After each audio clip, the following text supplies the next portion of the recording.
Assalamualaikum warahmatullahi wabarakatuh. Waalaikumsalam warahmatullahi wabarakatuh. Apa kabar anak-anak semua? Semoga sehat selalu. Baik, sebelum memulai pelajaran pada hari ini, tolong ketua kelas untuk memimpin doanya.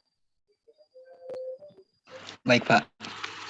Baik, teman-teman, sebelum kita memulai pembelajaran pada hari ini, alangkah baiknya kita berdoa supaya ilmu yang kita dapatkan itu bermanfaat. Berdoa dimulai.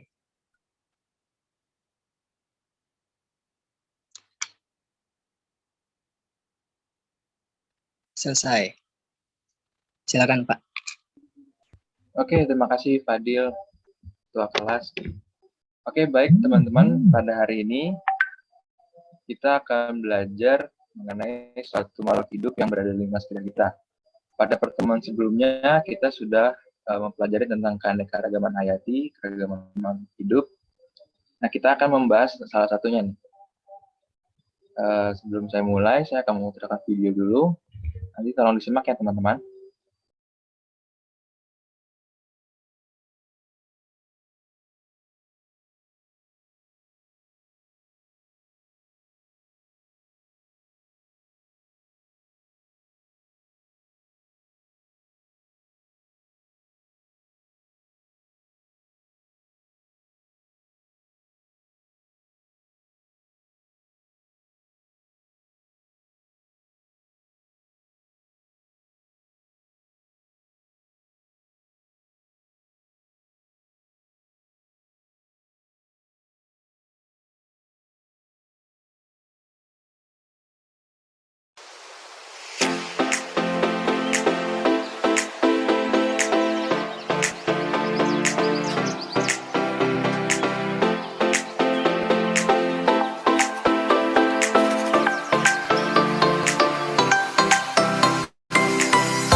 Nah, baik teman-teman, sesuai yang ada di video dan materi-materi yang telah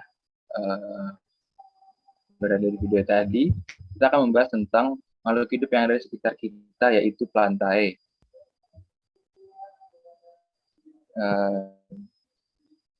Sebelumnya, teman-teman ada yang bisa menjelaskan tentang ciri-ciri dari plantae?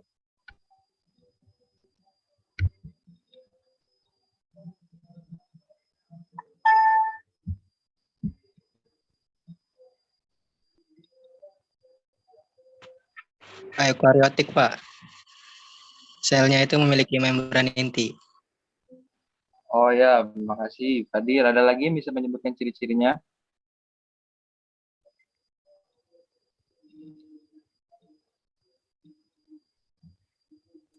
Multiseluler, Pak.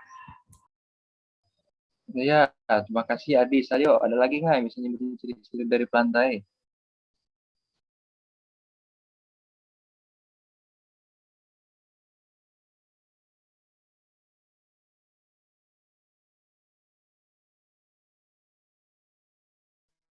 Ayo teman-teman, ada yang bisa menyebutkan ciri-ciri dari plantae? Mungkin Nona.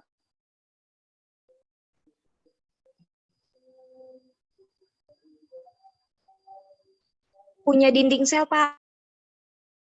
Ya, bagus. Ada Cynthia dan T. Ayo, ada lagi nggak? Atau lagi? Dapat Pak. membuat makan. Banyak Silakan. kebanyakan autotrof bisa dan mempunyai klorofil. Ya, terima kasih Ahmad sudah membantu jawab. Nah, seperti yang sudah dijelaskan, yang sudah disebutkan ciri-cirinya oleh teman-teman kalian, ya itulah ciri-ciri dari plantae. Nah, sekarang kita akan masuk ke materinya.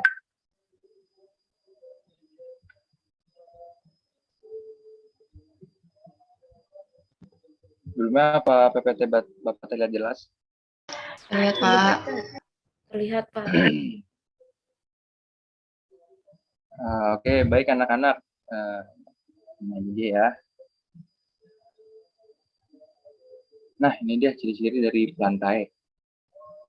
Plantae itu apa sih yang kira-kira membedakan dari animalia nih? Kenapa kingdom plantae itu memiliki kingdom sendiri dibandingkan kingdom plantae? Yang sudah disebutkan oleh teman kalian tadi, salah satunya itu dan yang paling mendasar adalah autotrof, yaitu dia bisa membuat makanan sendiri dengan menggunakan klorofil dengan bantuan sinar matahari. Nah, ini ciri-ciri yang pertama, dia multiseluler yang disebutkan oleh Fadil tadi, mempunyai banyak sel. Yang tadi autotrof, lalu dia ada eukariotik atau membran sel intinya telah memiliki membran. Lalu telah disebutkan tadi oleh siapa tadi saya lupa, dia memiliki dinding sel yang terbuat dari selulosa. Salah satu ciri-cirinya yang lain itu hidupnya di antara daratan yang lembab atau perairan, lalu dapat menyimpan cadangan makanan dalam bentuk amilum atau pati, memperoleh makanan dengan cara fotosintesis yang dibantu dengan cahaya matahari. Nah, ciri-ciri ini yang paling mendasar kenapa kingdom plantae itu diklasifikasikan sendiri dengan kingdom sendiri. Lalu bereproduksinya secara seksual dan aseksual. Dan kalau seksual itu dia dengan putih dan benang sari. Kalau yang aseksual dia menggunakan cangkok, tunas, dan lainnya. Dia juga memiliki akar nih yang berguna untuk menyerap air dan memperkokoh tumbuhan. Lalu ia juga memiliki daun untuk mengempas sinar matahari yang digunakan untuk menghasilkan glukosa dan memiliki organ dan sistem organ, memiliki bunga sebagai alat reproduksi seksual. Nah, selanjutnya kita bahas lumut. Ini adalah salah satu dari divisi plantae. Jadi plantae itu ada 3 divisi, yaitu ada tumbuhan lumut, tumbuhan paku, dan tumbuhan berbiji. Nah, yang pertama ini kita akan masuk ke tumbuhan lumut. Apa sih ciri-cirinya, reproduksinya, jenisnya? Nah, yang kita bahas. Nah, lumut itu ciri-cirinya adalah ya tuh talopita. Apa sih talopita? Itu tidak bisa dibedakan antara akar, batang, dan daun. Terus ciri lainnya itu berukuran kecil, makroskopis sekitar 1-2 cm. Dan ada juga yang mencapai 40 cm, itu yang paling besar. Tumbuhan peralihan, karena ada berupa tumbuhan yang masih berupa talus atau lembaran, yakni lumut hati. Ada juga yang sudah mempunyai struktur tubuh mirip dengan akar, batang, dan daun sejati itu pada lumut daun. Dia juga mempunyai 2 bentuk generasi, yaitu generasi gametofil dan generasi sporofil. Reproduksinya gimana? Reproduksi terjadi secara vegetatif dan generatif. Lalu apa aja sih klasifikasi dari lumut? Klasifikasi lumut itu ada lumut daun, lumut hati, dan lumut tanduk. Nanti mungkin bisa teman-teman searching sendiri kayak gimana sih bentuknya lumut daun, lumut hati, dan lumut tanduk itu. Oke, selanjutnya ini ada bagan dari metagenesis lumut. Saya minta satu orang, ada yang bisa menjelaskan bagan ini enggak? Mungkin Noviantika? Boleh, Pak. Saya bantu untuk menjelaskan sedikit ya, Pak. Ya, silakan Novi. Yang saya tahu di sini dari metagenesis lumut mengalami dua fase kehidupan. Yang pertama itu fase gametofit yaitu haploid, dan fase sporofit yaitu diploid. Nah, dari metagenesis lumut ini dimulai dengan spora yang berkecambah saat jatuh di tempat yang sesuai dengan habitatnya, lalu tumbuh menjadi protonema atau protalium, dan ada di beberapa protonema yang sukses tumbuh besar, namun ada juga yang gagal. Ada yang gagal tumbuh karena beberapa faktor. Nah, di fase protonema yang lumut muda ini terdapat kuncup yang tumbuh berkembang hingga menjadi tumbuhan gametofit atau lumut dewasa. Nah, kalau di fase gametofit ini akan terbentuk alat kelamin jantan anteridium yang akan menghasilkan spermatozoid, dan alat kelamin betina archeogonium yang akan menghasilkan ovum. Nah, dari pembuahan ovum ini spermatozoid ovum oleh spermatozoid nantinya akan menghasilkan zigot. Nah, dari zigot ini akan tumbuh menjadi embrio. Kemudian dari embrio ini akan tumbuh menjadi sporofit atau sporogonium. Nah, dari sporogonium ini membentuk jadi sporogonium yang memiliki spora. Nah, dari spora ini terkumpul dalam sporangium, yaitu kotak spora. Nah, jika spora jatuh di dalam yang lembab dan sesuai dengan habitatnya, spora nantinya tumbuh menjadi protonema. Nah, dari protonema ini akan berkembang menjadi tumbuhan lumut. Mungkin cukup segitu, Pak, yang bisa saya jelaskan. Luar biasa ya, Novi bisa menjelaskan dengan lengkap dan tepat dari bagan yang ini. Dia menjelaskannya detail sekali. Bagus, Novi, ya, dilanjutkan terus karena Novi. Nah, jadi yang udah dijelaskan oleh Novi, gitulah metagenesis dari lumut yang awalnya dari spora tumbuh menjadi lumut muda, jadi gametofit atau lumut dewasa, lalu dia akan kebagi dua nih. Kalau dia jantan, dia akan menjadi anteridium yang menghasilkan spermatozoid. Kalau yang dia betina, dia berbentuk archegonium yang menghasilkan sel telur. Dari tahap spora sampai tahap kelamin ini, mereka lumut ini masih di tahap haploid atau kromosoma yang belum berpasangan. Nah, setelahnya baru dia berpasangan dari zigot. Jadi sel telur dan spermatozoid akan bergabung menjadi zigot, lalu akan tumbuh menjadi sporofit atau sporogonium. Lalu dari sporogonium akan menjadi sporangium, lalu sporangium akan menyebarkan kembali sporanya. Nah, dari zigot sampai sporangium dia akan berada di tahap diploid. Lalu akan kembali lagi ke siklus spora, begitu terus sampai kiamat ya. Karena yang bisa menyelesaikan makhluk hidup di dunia ini hanya Allah ya. Oke, kita lanjut.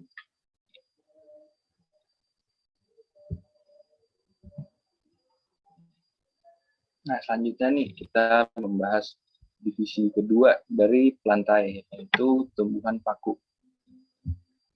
Apa aja nih ciri-cirinya, reproduksinya, jenisnya apa aja, apa sih dia yang bikin dia beda dari lumut dan tumbuhan berbiji.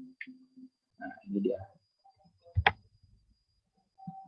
Jadi tumbuhan paku itu ciri-cirinya sudah mempunyai akar, batang, dan daun yang jelas. Jadi itu dia sudah bisa dibedakan mana akar, batang, dan daun yang jelas. Itu yang membedakan dia dengan tanaman lumut. Pada batangnya juga sudah terdapat jaringan pengangkut dengan sistem konsentris. Lalu pada tumbuhan paku ini terjadi metagenesis juga seperti tadi lumut. Lalu generasi sporofitnya itu mempunyai akar sejati, berumur panjang, dan merupakan keturunan yang generatif. Generasi gametofitnya adalah protalium, jadi mempunyai akar sejati, serta mempunyai anteridium dan archegonium. Lalu reproduksinya gimana, Pak? Reproduksi itu jadi secara aseksual. Dilakukan dengan pembentukan spora di dalam sporanium dan menggunakan rizom. Rizom akan membentuk tunas-tunas tumbuhan, paku, yang berkoloni. Lalu reproduksi seksualnya dilakukan dengan pembentukan spermatozoid di dalam antheridium dan ovum di dalam archegonium. Fertilisasi antara spermatozoid dan ovumnya itu di mana? Akan menghasilkan zigot yang akan tumbuh menjadi sporofit atau tumbuhan paku. Lalu klasifikasinya ada apa aja sih Pak? Klasifikasinya itu ada silopsida, leucopsida, spermopsida, dan Filicinae. Nah, sekarang kita masuk ke divisi yang ketiga. Tumbuhan berbiji. Sebelumnya di dekat rumah kalian, kalian bisa menyebutkan nih, bisa menyebutkan nggak nih, apa aja sih tumbuhan berbiji yang ada di lingkungan rumah kalian? Dia yang bisa nyebutin nggak nih, di lingkungan kalian tuh ada tumbuhan berbiji apa aja sih? Saya ada pohon mangga sama nangka, Pak. Nih, seru tuh rumahnya, bisa panen ya. Kalau bisa makan bareng kalau ada panen. Ayo, siapa lagi? Di dekat saya ada kebun stroberi, Pak. Wah, ladang stroberi, rumahnya berarti di dataran tinggi ya. Keren, keren, keren. Ayo, siapa lagi?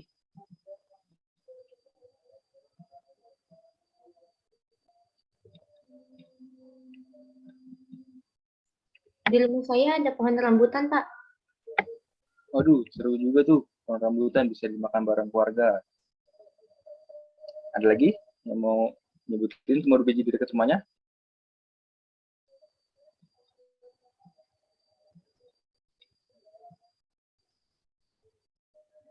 Mungkin cukup ya. Oke, lanjut.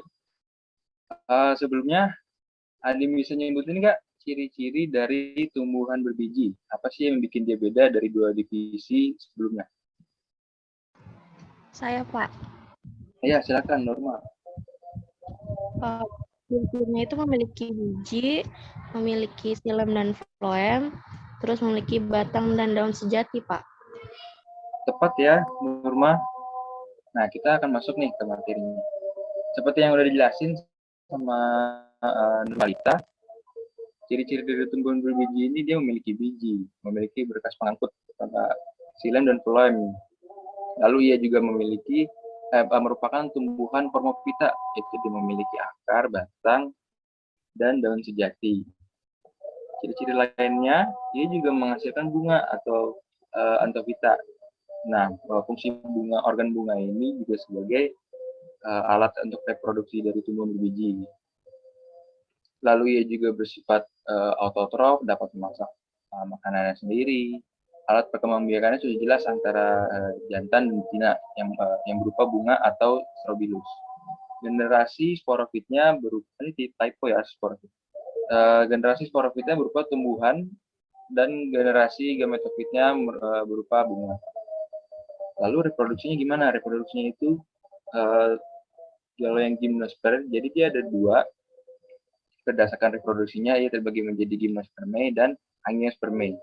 Kalau yang gymnospermae, ia bereproduksi secara generatif atau seksual dengan membentuk biji. Alat reproduksinya berupa strobilus, terbentuk ketika ia sudah tumbuh menjadi tumbuhan dewasa. Gymnospermae juga mengalami pembuahan tunggal. Kalau yang angiospermae memiliki alat perkembangbiakan yaitu berupa bunga. Reproduksi pada angiospermae juga diawali dengan adanya proses penyerbukan nih. Menempel serbuk sari ke kepala kutik, biasanya dibantu oleh lalat dan serangga-serangga lainnya, bisa juga tidak dibantu angin, bahkan dibantu oleh manusia. Dan proses pembuahannya, penyerbukan sel telur dan sel kantong lembaga pada bakal biji dengan inti yang berasal dari serbuk sari. Nah, ini yang agak banyak klasifikasinya dibandingkan tumbuhan lemut dan tumbuhan paku. Klasifikasi ini tumbuhan berbiji. Kalau yang dia ini masih berdasarkan reproduksi ya. Kalau yang dia yang gymnospermae atau biji terbuka, ciri-cirinya dia memiliki bakal biji yang tidak tertutup oleh daun buah, berupa perdu atau pohon, batangnya dapat tumbuh besar dan bercabang-cabang. Ia belum memiliki bunga sejati atau hanya berupa strobilus jantan dan betina. Ia terbagi menjadi 4 divisi, yaitu kelas Cikadophyta, Ginkgophyta, Pheniphyta, dan Genetophyta. Lalu pada angiospermae atau biji tertutup, ciri-cirinya itu bakal bijinya diselubungin daun buah yang merupakan bakal buah. Berupa herba atau perdu atau pohon. Dia juga mempunyai organ yang berupa bunga lempeng, bunga, mahkota, serta alat kelamin berupa benang sari dan putik. Klasifikasinya itu ada monocotyledon dan dicotyledon. Oh iya, maaf sebelumnya tadi bukan berdasarkan reproduksi ya, tapi berdasarkan bijinya itu terbuka atau tertutup. Maaf tadi saya salah. Nah, oke, selanjutnya saya akan memberikan tugas kepada kalian untuk membuat herbarium. Apa sih herbarium itu? Herbarium itu spesimen tumbuhan yang diawetkan untuk kita amati morfologinya dan kita riset juga tentang klasifikasinya. Itu biasanya ada di museum-museum. Nah, selanjutnya saya akan menampilkan pada kalian cara membuat herbarium.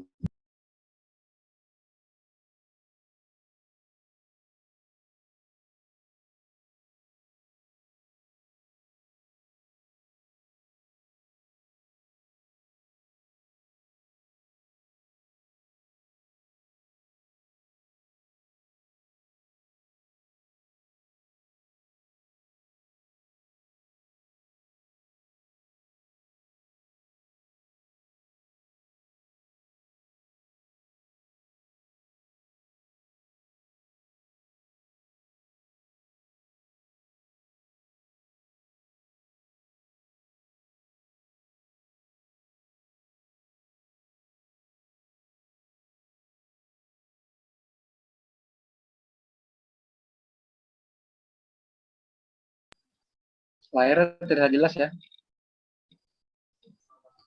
Terlihat jelas, Lihat, Pak. Pak. Oke, baik. Silakan simak ya teman-teman videonya.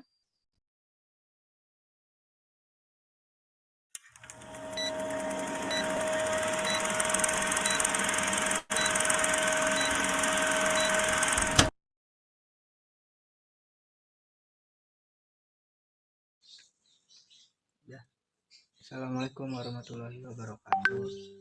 Di sini kami akan melakukan produk herbarium. Di sini kami menggunakan daun kelengkeng bahan-bahannya, kemudian ada kertas sama ada buku sebagai pemberat. Teman-teman bisa menggunakan daun yang lain. Ya, pertama caranya dibuka dulu bukunya. Kemudian masukkan kertasnya, terus daunnya, daun yang bentuknya melengkung gini di bawahnya, disusun yang rapi, kemudian ditiban lagi dengan kertas. Teman-teman bisa pakai kertas koran, kalau nggak punya kertas HVS juga nggak apa-apa. Kalau sudah, kita tutup.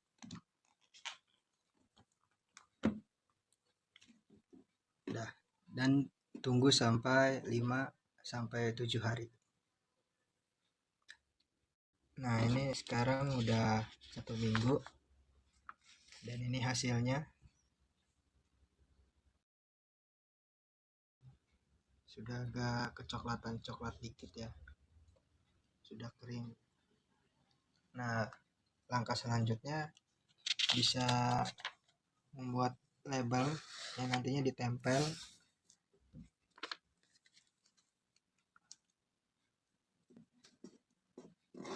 untuk mengetahui ini jenis tumbuhan apa, dari spesies apa, terus juga dari morfologi daunnya seperti apa.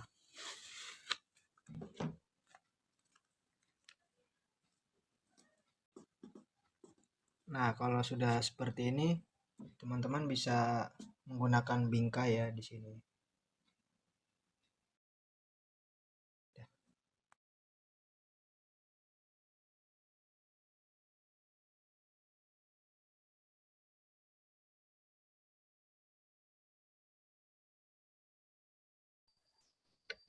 Ya teman-teman, itu dia tadi cara membuat herbariumnya. Ini akan Bapak jadikan tugas yang akan dikumpulkan pada minggu depan. Untuk kelompoknya, saya akan bagi menjadi 4 kelompok.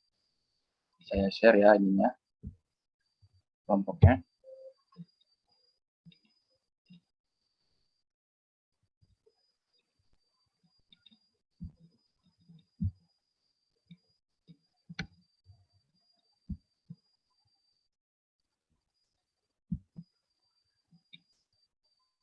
Ya, ini dia untuk pembagian kelompoknya. Kelompok pertama ada Nanda, Cynthia Novi, Nona, dan Linda. Pada kelompok 2 ada Yunita, Fitri, Akmar, Andis, Yanti. Lalu kelompok 3 ada Karisma, Afifah, Nukma, Megita, dan Ingrid. Lalu kelompok 4 ada Mutia, Dina, Rasta, Kartika, Lokman, dan Sultan. Nah, untuk masing-masing ketua kelompoknya, di kelompok 1 itu ada Novi, di kelompok 2 ada Akmar, di kelompok 3 ketua kelompoknya saya tunjuk ke Nurma, lalu pada kelompok 4 ketua kelompoknya Sultan. Nah, untuk pembuatannya terserah kalian mau menggunakan tumbuhan apa saja. Kalian juga bisa menghias dengan figura yang sekreatif mungkin, dan juga silakan untuk meriset tumbuhannya sendiri, klasifikasinya. Kalian kulik tuh sedalam mungkin tentang informasi dari tumbuhan yang kalian pakai untuk proyek herbarium ini. Nanti yang selengkap mungkin, yang sebagus mungkin akan mendapatkan nilai lebih dibandingkan yang biasa aja. Nah, kurang lebih itu anak-anak untuk pertemuan lantai pada hari ini. Semoga ilmu-ilmu yang telah Bapak sampaikan bermanfaat untuk kalian. Nanti Bapak akan kirimkan LKPD atau evaluasi yang di grup WhatsApp. Itu kalau dikerjakan dan dikumpulkan deadline-nya malam ini jam 8 malam. Jangan lupa ya teman-teman. Oke. Selanjutnya, saya minta satu orang untuk meresume atau mensumeri materi pada hari ini. Saya mau Fadil untuk menyampaikan resume pelajaran kita pada hari ini. Baik, Pak. Jadi kesimpulan pada pembelajaran hari ini yaitu plantae merupakan makhluk hidup yang dapat membuat makanannya sendiri dengan menggunakan klorofil dan dibantu dengan sinar matahari. Kemudian ada beberapa ciri dari plantae, yaitu merupakan makhluk hidup multiseluler, kemudian autotrof, kemudian punya dinding sel yang terbuat dari selulosa. Kemudian plantae itu dibagi menjadi 3 divisi, yaitu tumbuhan lumut, tumbuhan paku, dan tumbuhan berbiji. Itu, Pak. Baik, terima kasih Fadil untuk resume pembelajarannya. Mungkin sekian teman-teman pembelajaran kita pada hari ini. Mari kita sama-sama tutup pembelajaran kita dengan mengucapkan lafaz hamdalah. Alhamdulillah. Kurang lebihnya saya mohon maaf jika ada salah-salah kata. Wassalamualaikum warahmatullahi wabarakatuh. Waalaikumsalam warahmatullahi wabarakatuh. Jangan lupa dikerjakan ya anak-anak LKPD-nya. Terima kasih. Terima kasih kembali Bapak.